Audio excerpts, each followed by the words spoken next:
Hello, friends, and welcome to the Limitless Podcast. This is Deanna Herron, your host. Thank you for joining me today. Always a pleasure to be with you on each and every Tuesday. So, on today's podcast, we are going to talk about your plan. Do you have a plan for 2025? If we don't have a plan, we plan to fail.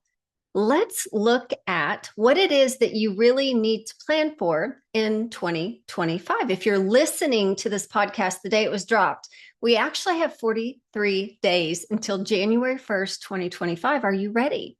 Do you have a plan in place? So let's take a look. Let's really look at what a plan should look like. I actually Googled the top 2 goals that are set every year in the new year. And they are fitness and finances, of course. And the interesting thing is both are very valid goals. I once heard somebody say, if I don't have my health, I only have one wish. But if I have my health, I have multiple wishes. And that is so true. It's the same with your finances. If we have money, we aren't stressed about our basic needs.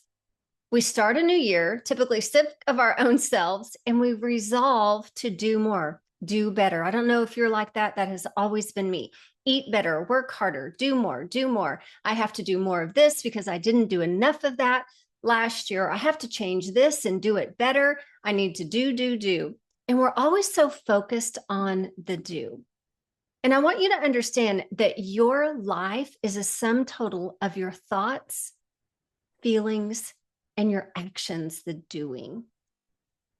Being a mindset mentor, I want to tackle the topic of your mindset because one of the things that's really missing in our plan is our plan for our thoughts. So our actions are actually created from what we feel. The way we feel is created by our thoughts. So think about that.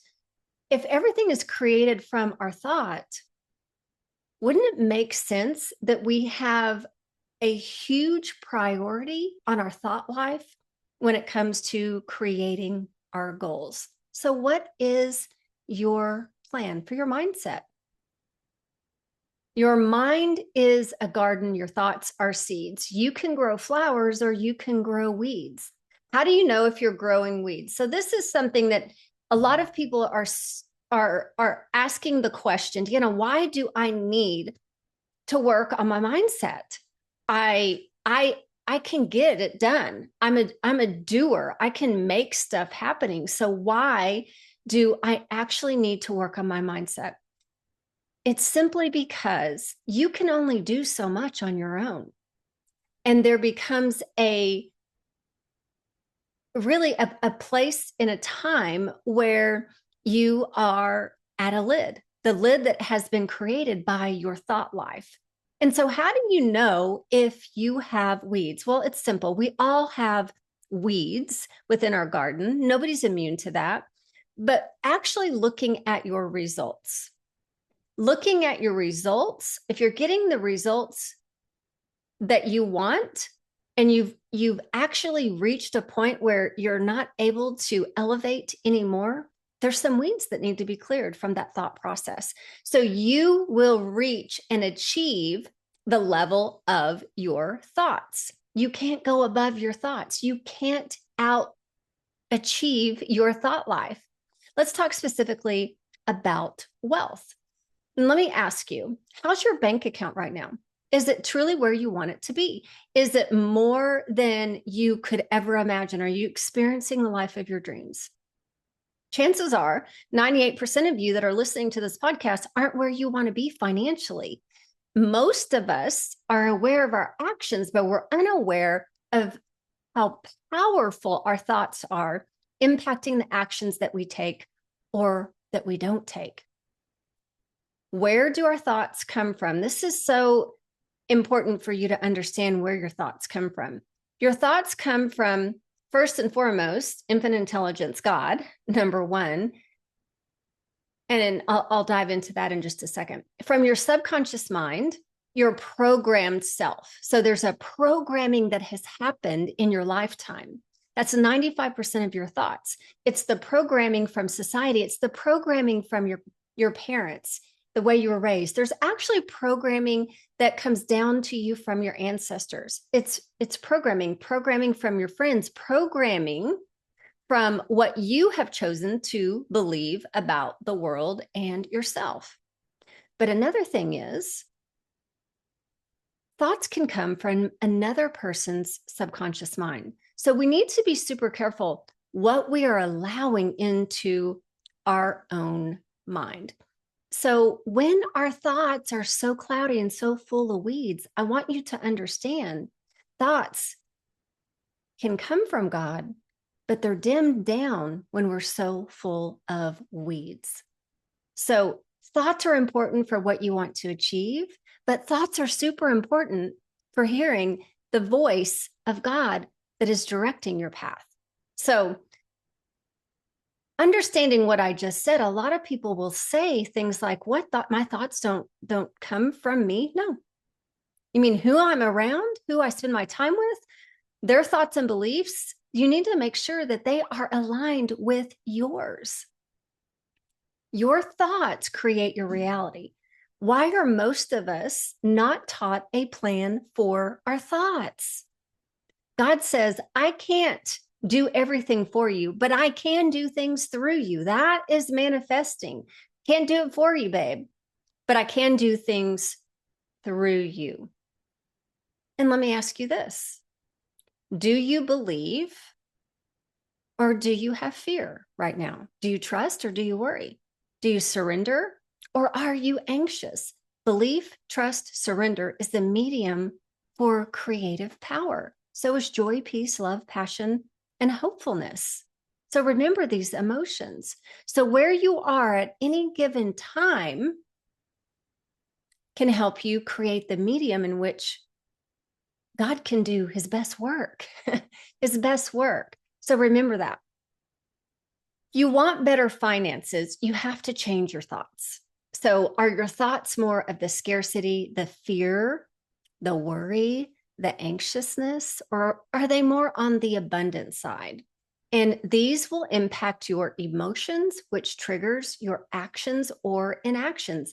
Let's just talk for just a second about procrastination. Why do we procrastinate? Because there's an indecisiveness, a fear, a worry, and anxiousness. So you've got to tap in and realize how you can transmute those emotions, those thoughts, to make them true of who you are. Because most of the time our thoughts aren't even true. So what is a feeling or an emotion? What is a feeling or an emotion? Truth be told, it's just a word that we as humans have used to describe a vibratory state. Happy, sad, resentment, those are just labels that we put on vibrational states. You are an electromagnetic being. Your thoughts are electric and your feelings are magnetic. Have you ever walked into a room when someone's angry? You don't want to be by that person. The way that person is feeling, it is not magnetizing you towards them. It's actually repelling. If someone is really happy, excited, joyful, that's magnetic. That's super. You want to go toward that. Everything has a vibration and a frequency. And for humans, our emotional state dictates our frequency. Someone who is always complaining and grumpy, it's a reflection of their thoughts. So I'm going to go back to this. Thoughts create feelings. Feelings create behaviors and actions. What you think creates the way you feel. What you think creates the way you feel. And the way you feel creates a vibrational state that attracts more of the way you feel. So if you're feeling worry, anxious, you're going to attract more of that. If you're feeling like there's not enough, you're going to attract more of that. So if you're always complaining about how you never have enough money, you will attract more of that to you. It's not a myth. There's a science behind this. And when you desire more income, the thoughts of not having enough right now are costing you what you want. Here's a great example. If you go to New York City, which, we know New York City is a very expensive property place, some of the highest property in the United States, we know that for sure. And the most expensive property that you can find in New York City are the high rise with the view, the top of the building, the penthouses. The least expensive properties are the basements, the ground floor, no natural light, no view. I want you to understand that your thoughts are like that. You are either in the penthouse with a beautiful view, a beautiful state of abundance, a beautiful, joyful, happy life, or you are in the basement or somewhere in between. So the basement is the fear, anxious, and the worry states. I want you to understand how expensive your thoughts are. Your thoughts are extremely expensive.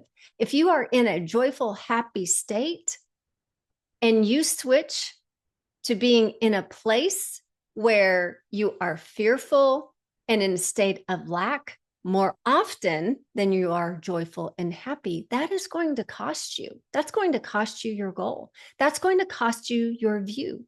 That's going to cost you your actions. So our thoughts are super expensive. We cannot dwell in those lower vibrational states. We can't afford that. When we dwell there, that's when things start to shift and we start to attract more of things that we don't want. Are you in the penthouse or are you in the basement? Each floor is a frequency. If your thought is, I'm so upset with this person, why did they do that? This is a heaviness, lower vibration. Don't dwell there. It's okay to feel it and then move up to a higher state of joy, peace, hope, and blissfulness. So where are you? Where do you dwell? Where do you dwell? There are lots of emotional energy scales out there with varying values. And this is something that I use. I'm going to put it in the show notes for you just so you can take a look at it. I want you to understand that you are not abnormal. There's nothing wrong with you. Everyone experiences low vibrational thoughts. In fact, the majority of the world has low vibrational thoughts, emotions. It's the ones that can learn how to move up the emotional energy scale by changing their thoughts to the truth of who they are the ones that experience more of the higher vibrational emotion states. If you've ever thought to yourself, when am I going to be happy? Why can't I feel happy today? Why am I always sad? Why do I struggle with my emotions? And it's just because there's thoughts that have been created that don't serve your highest good, that are not from God. That's the truth. So there's a lot of different emotional energy scales, all with varying values. But, take a look at the emotional energy scale that I put for you in the show notes and take a look at where you are. This is a great gauge every single morning. Where am I feeling this morning? When you wake up in the morning, you can tell, okay, where am I right now? Where am I right now? Am I fearful? Do I feel insecure? Do I feel jealous? What is it that I'm feeling right now? And then tell yourself, this is not my truth. This does not have to be my truth. Today, I want to choose love. I want to choose to love myself. I want to choose to love somebody else. I want to choose to be love. I will tell you that's going to shift my vibrational, emotional state very quickly. Because the moment that I can choose to be love and show love, that's the biggest thing. That is absolutely the thing that will transmute some of those negative emotions until I can figure out the thought. Where's that thought coming from and work through that thought? This will help you showing love, which means you actually have to show love to something or someone during the day to change that.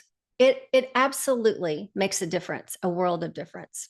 So your vibrational state will determine money, love, career, purpose.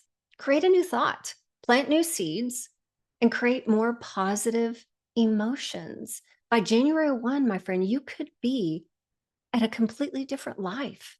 You could be experiencing a completely different vibration, but there has to be a plan for your emotions to change the vibrational state of your well-being that comes from your thought process. What is your plan? I'm going to give you a few things that you can work through. One is move up the emotional energy scale by telling yourself, today I'm going to be love. I'm going to show love. I'm going to smile more. That's my choice. I have a choice of how I can be today. Number 2 is journaling out how you are feeling. It will come through for you. Meditation is huge, and breath work is absolutely transformational. It will move that emotion out of your body. And then lastly, if you're not a fan of yoga, yoga will really move some things out. Go for a walk, get on the treadmill, go outside, be in nature. That will really help change your emotional state for the day. But the real work, my friend, is actually figuring out where that thought came from. That is exactly what we do in all of my programs. I am a mindset thought mentor. Why is that so important to me? Because I have been in those places for years of the lower vibrational energy thoughts, the fear, the anxious, the worry. We all are. None of us are immune to that. So our job here on this earth is to come to the truth of who we are, of who God created us to be. And it is not a being of fear, worry, anxiousness. That's not who you innately are. Transmute, figure out that thought. What is your plan for 2025? I look forward to spending more time with you as we evolve and grow to the greatest, highest versions of ourselves in 2025. Here's to your growth. I believe in you. God bless you.